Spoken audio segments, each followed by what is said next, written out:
Bulldozer action पिछले कुछ सालों में ये बहुत कॉमन हो गया है। उत्तर प्रदेश, राजस्थान, मध्य प्रदेश, इनफैक्ट देश के कई स्टेट्स में बुलडोजर एक्शन देखने को मिल चुका है। कई राज्यों में आरोपियों पर मुकदमा दर्ज होते ही उनके घर गिरा दिए गए। लेकिन क्या महज आरोप लगने पर किसी का घर गिराना सही है? इसी पर सुप्रीम कोर्ट में सुनवाई हुई।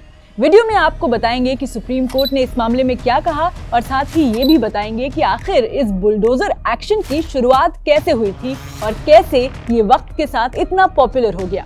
मेरा नाम है हरीम और आप देख रहे हैं स्विच। उत्तर प्रदेश और राजस्थान के साथ कई राज्यों में बुलडोजर एक्शन आम बात हो गई है।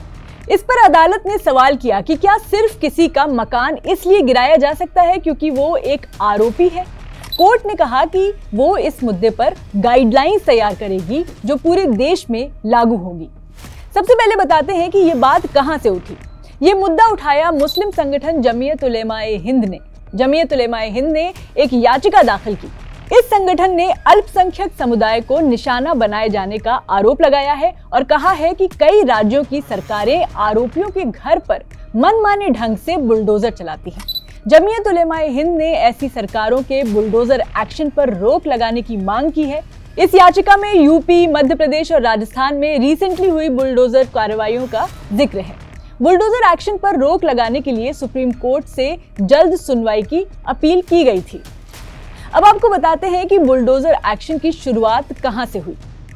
तो देखिए, बुलडोजर एक्शन की शुरुआत एकदम से तो नहीं हुई। इल्लीगल एंक्रोचमेंट को हटाने के लिए हमेशा से बुलडोजर चलवाए जाते थे, मगर बुलडोजर एक्शन की पॉपुलैरिटी तब बढ़ी जब यूपी में बीजेपी की सरकार आई और इसी के साथ बुलडोजर एक्शन ने यूपी के सीएम योगी आदित्यनाथ को अपना पॉलिटिकल ब्रांड बनाने में काफी ज्यादा मदद की।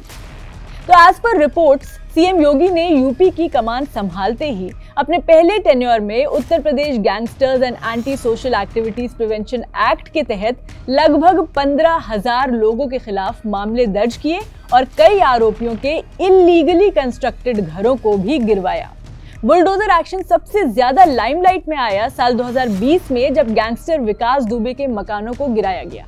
सीएम योगी ने स्टेट में लॉ एंड ऑर्डर सुधारने और अपराधियों पर लगाम लगाने के लिए उनके खिलाफ बुलडोजर एक्शन की शुरुआत तभी की। इसका फायदा बीजेपी को 2022 के विधानसभा चुनाव में भी मिला। सरकार में दोबारा लौटने पर योगी सरकार ने कुछ ही हफ्तों के अंदर रेप के कई आरोपियों के घरों पर बुलडोजर चलवाए ताकि उन पर सरेंडर करने का दबाव बनाया जा सके। इस साल भी जून में मुरादाबाद और बरेली में 2 अलग अलग एफआईआर में नेम्ड लोगों की 6 प्रॉपर्टीज को खत्म कर दिया गया।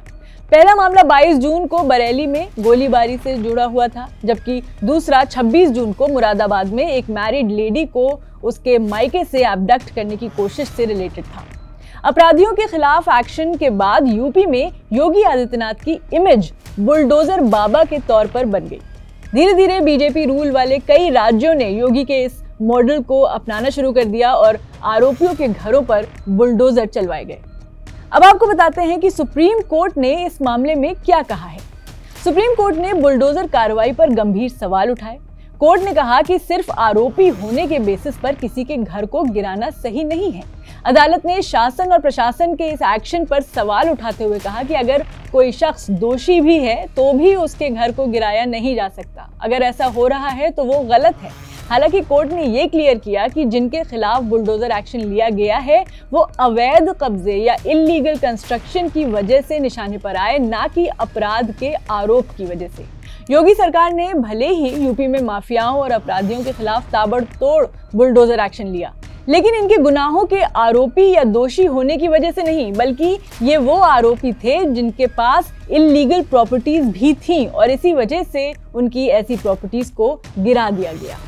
बहरहाल इस मामले की एक सुनवाई 2 सितंबर को हुई थी और अब अगली सुनवाई 17 सितंबर को होगी। वैसे इंसाफ के नाम पर बुलडोजर एक्शन यूपी ही नहीं दूसरे राज्यों में भी फैलने लगा है, जैसे कि मध्य प्रदेश।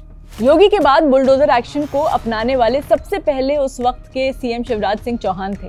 मध्य प्रदेश में उनकी इमेज एक सॉफ्ट हार्टेड और मिलनसार नेता के तौर पर बनी हुई थी, जिसे उन्होंने 2022 विधानसभा चुनाव से पहले बदल लिया।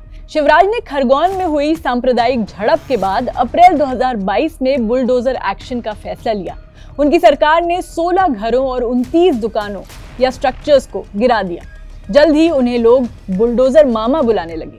और अब मध्य प्रदेश के जो नए मुख्यमंत्री हैं मोहन यादव, वो भी शिवराज के नक्श कदम पर चलते दिख रहे हैं। उन्होंने पिछले साल 14 दिसंबर को भोपाल में 10 मीट की दुकानों को ढहाने का निर्देश दिया। ये कार्रवाई मीट के इल्लीगल खरीद फरोख्त को लेकर हुई। ठीक इसी दिन सरकार ने बीजेपी कार्यकर्ता पर हमला करने के आरोप में 3 लोगों के घरों पर बुलडोजर चलाया। और ये सब तब हुआ जब कुछ दिन पहले मोहन यादव ने कहा था कि वो बुलडोजर एक्शन की प्रैक्टिस के खिलाफ हैं। बुलडोजर एक्शन लेने वाले स्टेट्स में असम भी है। मुख्यमंत्री हिमंत बिस्वा शर्मा ने अपनी छवि एक फायर ब्रांड नेता के तौर पर बनाई है। हालांकि सीएम हिमंत को बुलडोजर चलवाना महंगा पड़ा है, क्योंकि उन्हें कई लोगों को मुआवजा देना पड़ा है। 2 साल पहले नागांव जिले में पुलिस स्टेशन जलाने में अलेज्ड इन्वॉल्वमेंट को लेकर 5 फैमिलीज के घरों पर बुलडोजर चलाया गया। हाल ही में शर्मा सरकार को इन 5 परिवारों को 30 लाख रुपए मुआवजे के तौर पर देने पड़े। हरियाणा का नाम भी इस लिस्ट में है। दिल्ली से सटे हरियाणा में भी बुलडोजर एक्शन देखने को मिला है। पिछले साल जुलाई में नूक में विश्व हिंदू परिषद की यात्रा के दौरान दंगे हो गए। इनमें 6 लोग मारे गए, जबकि बड़ी तादाद में लोगों ने नूक छोड़कर जाना शुरू कर दिया। इसके बाद तत्कालीन मुख्यमंत्री मनोहर लाल खट्टर ने आरोपियों के घरों और दुकानों पर बुलडोजर चलवाया था। राजस्थान की बात करते हैं। यहाँ पर बुलडोजर एक्शन सबसे ताज़ा मामला जो है वो राजस्थान से ही देखने को मिला है। राजस्थान के उदयपुर में भजन लाल शर्मा की लीडरशिप वाली बीजेपी सरकार ने रिसेंटली अपने क्लासमेट को चाकू मारने के आरोपी स्कूली छात्र के किराए के घर को ध्वस्त कर दिया। हालांकि ऐसा नहीं है कि बुलडोजर एक्शन सिर्फ बीजेपी रूल वाले राज्यों में ही देखने को मिला है। गैर बीजेपी शासित राज्यों में भी बुलडोजर चलवाए गए हैं। जैसे कि कांग्रेस नेता अशोक गहलोत ने बुलडोजर एक्शन को गलत बताया था और कहा था कि जब तक आरोपी दोषी साबित नहीं हो जाता है तब तक कार्रवाई नहीं होनी चाहिए। मगर राजस्थान विधानसभा चुनाव से ठीक पहले सीएम रहते हुए अशोक गहलोत ने भी बुलडोजर एक्शन का सहारा लिया, जब पिछले साल जनवरी में जयपुर डेवलपमेंट अथॉरिटी ने टीचर्स रिक्रूटमेंट एग्जाम के क्वेश्चन पेपर लीक करने के आरोपियों के कोचिंग सेंटर को ढहा दिया। महाराष्ट्र भी इस लिस्ट में है। 2020 में महाविकास अघाड़ी सरकार के दौरान महाराष्ट्र में बुलडोजर एक्शन देखने को मिला था। महाविकास अघाड़ी में कांग्रेस, एनसीपी और शिवसेना शामिल हैं। तत्कालीन मुख्यमंत्री उद्धव ठाकरे के नेतृत्व में बीएमसी ने कंगना रनौत के पाली हिल के बंगले के एक हिस्से पर बुलडोजर चलवाया था। कंगना ने उस समय मुंबई की तुलना पीओके से कर दी थी, जिस पर काफी बवाल भी मचा था। दिल्ली की बात करें तो राजधानी दिल्ली में 16 अप्रैल 2022 को हनुमान जयंती रैली के दौरान जहांगीरपुरी में कम्युनल राइट्स हो गए और काफी ज्यादा पथराव भी हुआ और हालात बिल्कुल तनावपूर्ण हो गए। वैसे यहाँ सरकार तो आम आदमी पार्टी की है, लेकिन इस घटना के कुछ दिनों बाद बीजेपी के नेतृत्व वाले एनडीएमसी ने एक मस्जिद के सामने के गेट और एक दीवार समेत कई स्ट्रक्चर्स को ध्वस्त कर दिया था। तो कुल मिलाकर बात यह है कि देश में हमेशा से बुलडोजर एक्शन लिया जा रहा है, लेकिन यहाँ समझने वाली बात यह है कि ये एक्शन अगर इल्लीगल एंक्रोचमेंट या इल्लीगल स्ट्रक्चर या इल्लीगल कंस्ट्रक्शन पर हो रहा है तो ये पूरी तरह जायज़ है। लेकिन अगर वाकई ऐसा एक्शन किसी आरोपी के घर को बुलडोज करके लिया जा रहा है इवन बिफोर ही और शी इज प्रूव्ड गिल्टी या फिर दोषी साबित होने के बाद भी, तो सुप्रीम कोर्ट ने इसे गलत बताया है। तो आपकी इस मामले में क्या राय है, कमेंट में बताएं और स्विच को सब्सक्राइब करते जाएं।